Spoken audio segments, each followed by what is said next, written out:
Luzon, Visayas, Mindanao, at sa ating mga kababayan OFW, mga kababayan natin na nasa ibang bansa. Ako'y hindi po magsasawa manawagan at magpasalamat sa inyo dahil po sa inyo. Dahil sa inyong suporta kay Daddy Frankie, isang pamilya na naman ang matutulungan natin.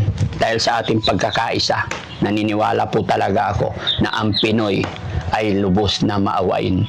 Dahil po ito, yung perang hawak ko, ay para sa pamilyang ito. Ganito po karami, ganito po kadami ang pagmamahal ninyo.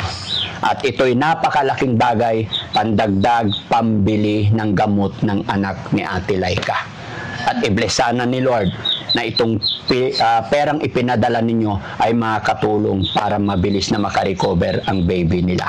Kaya maraming salamat po mga kababayan, at kung sakali isa ka nanonood nito, pakishare ang video ito nang sa ganoon mas makatulong pa tayo. Kami po ang Team Daddy Frankie from Pangasinan, anak ng Pangasinan. Mabuhay po tayong lahat. Love you all and God bless po.